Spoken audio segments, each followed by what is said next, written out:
নাটক চাকচিক্যের রং। ছোট একটি সাদামাটা ঘর, জানালা দিয়ে সামান্য আলো ঢুকছে।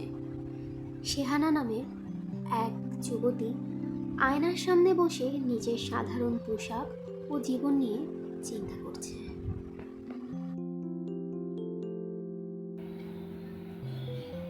একটাই জীবন, তাও আবার এভাবে পার করছি। ধূর ছাই, ভালোই লাগে না।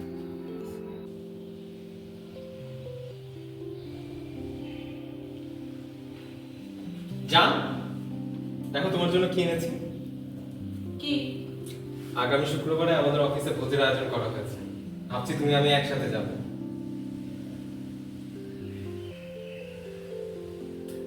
কেন, খুশি হওনি? কি করে যাবো আমি ভোজে? কেন বলো তো?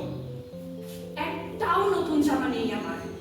কেন, তোমার ভাইয়ের বিয়েতে যে জামাটা পরেছিলে সেটা? ধুর, তা কি করে হয়? তুমিই যাও, আমি যাব না। আচ্ছা, তোমার একটা নতুন জামা কিনে দেবো। সত্যি? হ্যাঁ। তাহলে কালই চলো বাজারে। আচ্ছা, তবে পকেটে বেশি টাকা নেই, 2-3 হাজারে হবে। কি হয়েছে তোমার, জ্বর এসেছে নাকি? যাবো না আমি ভোজে। কেন বলো তো? জামার সাথে পরার জন্য কোনো গয়না নেই আমার কাছে। তোমার যত সব বায়না, আমার পকেটে এখন এত টাকা নেই যে তোমায় নতুন গয়না কিনে দেবো। আচ্ছা, কেঁদো না, দেখছি।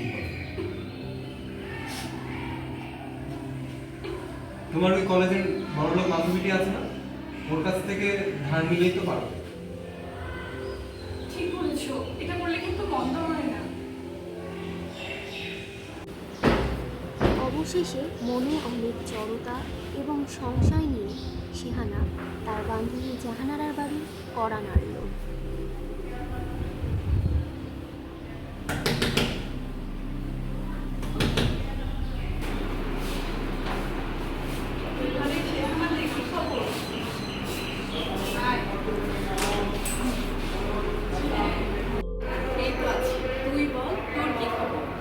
এই তো স্বামী সংসার নিয়ে ভালো দিনকাল কাটছে, তো হঠাৎ আজ এতদিন পর কি মনে করে আমার কাছে এসেছিলাম।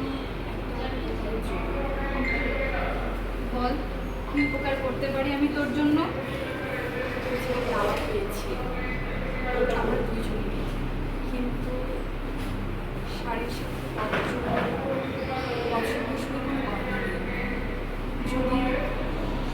আরে এত লজ্জা পাচ্ছিস কেন? দাঁড়া, আমি এখনই আমার গয়নার বাক্স এনে তোকে গয়নাগুলো দেখাচ্ছি।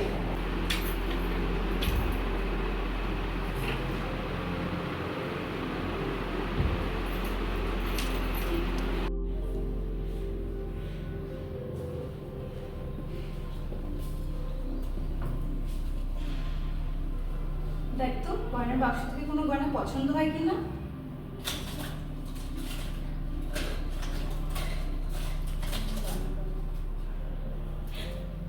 আমি কি এটা নিতে পারি? হ্যাঁ হ্যাঁ, অবশ্যই, যেটা খুশি তুই নিতে পারিস।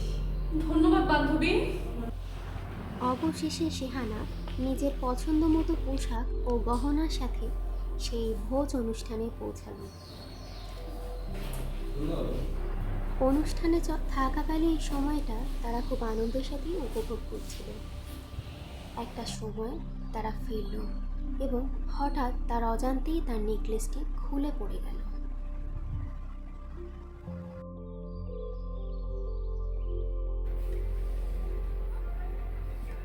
তোমার আজকে দারুণ লাগছিল। আল্লাহ, আমার নেকলেস! হ্যাঁ, কোথায় গেল? রেখেছো ওখানে কোথাও? খুঁজে পাচ্ছি না তো। খুঁজে দেখো ওখানে। কোথাও তো নেই। আচ্ছা,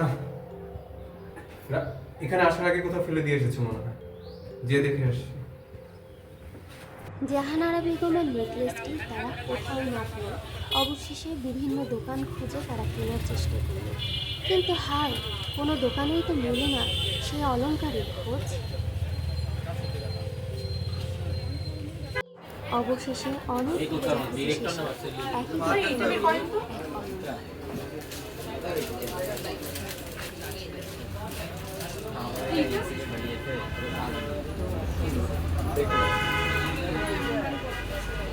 না, এই যে এই ঘর। এই গাড়িটা,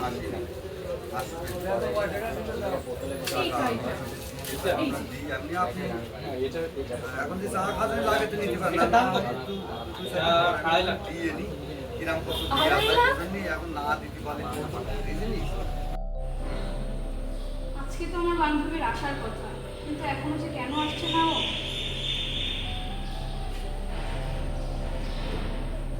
আরে,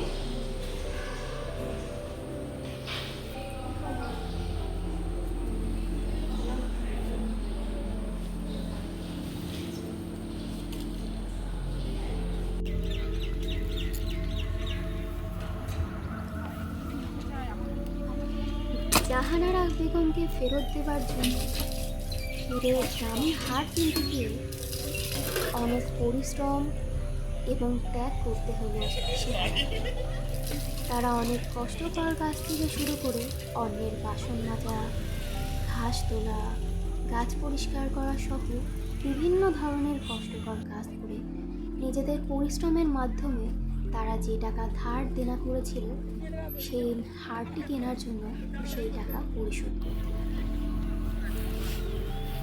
অবশেষে তারা অনেক কষ্টের বিনিময়ে সেই টাকা পরিশোধ করতে সক্ষম হয়।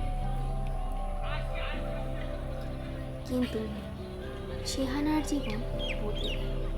সে আর সেই আগের বিলাসী জীবনে নেই, সে বদলে গেছে। একদিন বিকেলে দেখা হলো তার সেই বান্ধবীর সাথে। আরে বান্ধবী, কে আপনি? আমি তো বান্ধবী। তুই এ কি অবস্থা হয়েছে তোর? কি কাহিনী বল। আরে বোকা, ওটা তো সিটি গোল্ডের মাত্র 180 টাকা দামের একটা নেকলেস ছিল।